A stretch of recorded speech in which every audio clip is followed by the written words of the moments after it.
And I was looking over them and I realized I don't know how to say any of this.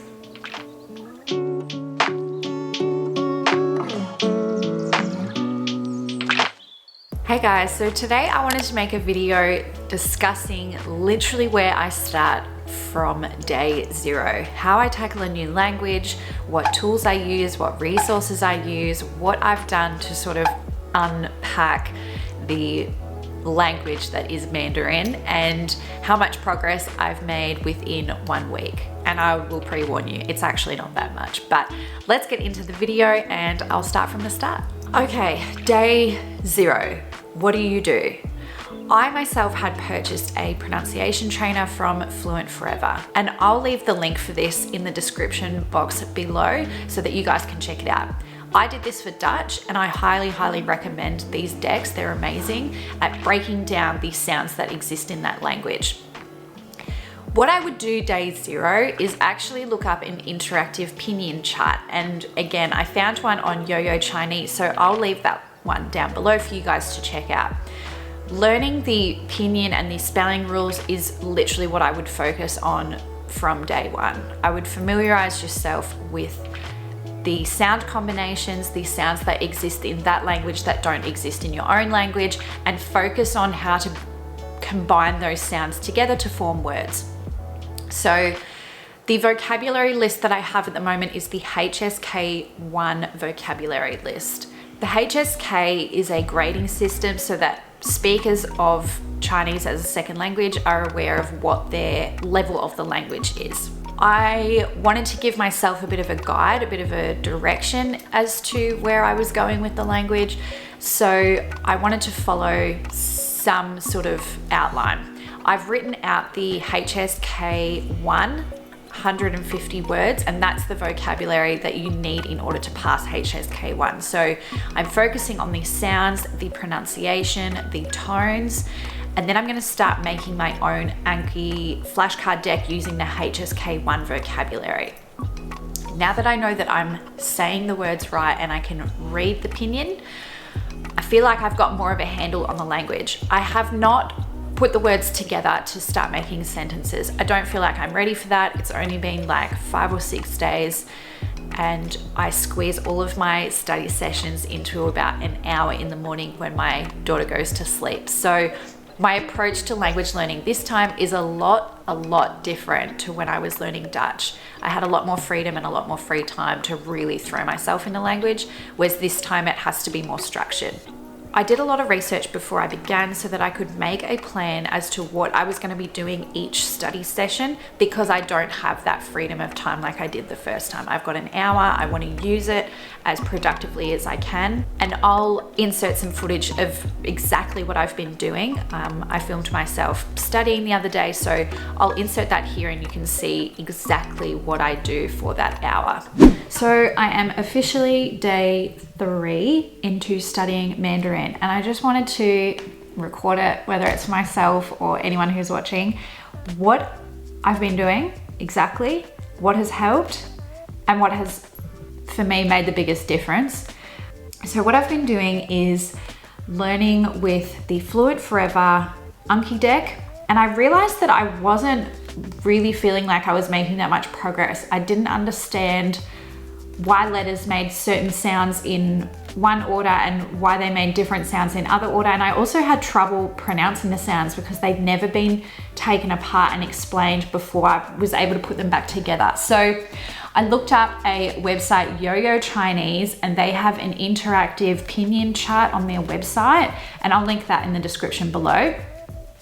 It's amazing. So I literally have gone through, wrote out all of the sounds that are on there and the English version of the sound, so how I can process it in my brain. So this is what I've done. These are the pinyin sounds here, and I've just gone through, and this is all of the finals. So in pinyin, they have initials and finals, and initials are letters and sounds that go at the start of a word, and then finals are like more like vowel sounds and how the word can finish. So I've written out all of the finals because there are a lot of sounds in pinyin that do not exist in English, obviously. That's why Chinese sounds different to English. Having the Yogo Chinese website pinyin chart, she has attached videos and you can literally see the shape of her mouth, and she explains every single sound and how it relates to English. So I've just been writing them out and practicing the sounds. I read over them, I make the sounds again, and then I've been using that knowledge. Now that I understand the spelling combinations and what sounds they make, I've gotten so much more out of the Fluent Forever deck, and I've been able to concentrate more on hearing the difference between the tones. So what I would do is bring up a card on Anki. And this is just what I've been doing the last 3 days. This is the same as what I did day 1, essentially. So I go into my Mandarin pronunciation, and then I would start going through the cards. Cang. There's a play button on the cards, and I just click that. Cang. I would listen to it a few times, and then I would make it myself. Cang. Cang. Cang. And then I actually say it in sync with the voice that they give you, so that you can hear if you're starting the word a little bit wrong or if you're finishing the word a bit wrong, and just in terms of like being able to master that tone.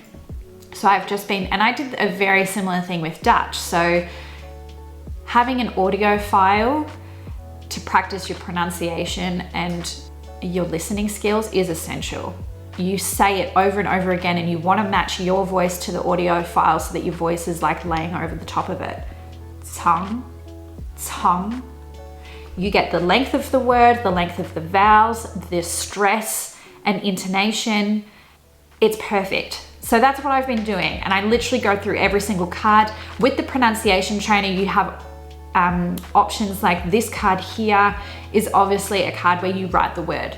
So it's good for listening and then being able to spell out the word that you think you heard. So tongue would be spelt tongue. So a C makes a ts sound, and then the ENG makes a sound. And then you basically just combine them together.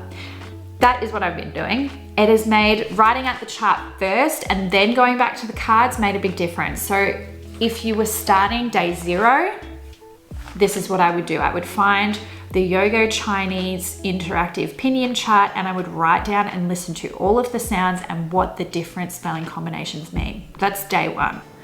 So as you've just seen, I concentrate a lot on the sounds, perfecting the sounds, as I believe that that is a really good foundation to build from. And it's, in my head, it's sort of how babies learn a language. They make a lot of sounds and build on those sounds and understand those sounds before they start combining them to make words. The way I see language is sounds make words, words make sentences, sentences have meanings. Once you have meaning to what you're saying, you're communicating with people. And that's the point of learning another language, so that you can communicate with people. So this is how I tackle a language from day 0. This is how I do it from the get-go. Practice the sounds and build up on that foundation, especially a language like Mandarin, where the sounds and the tones are super, super important later on.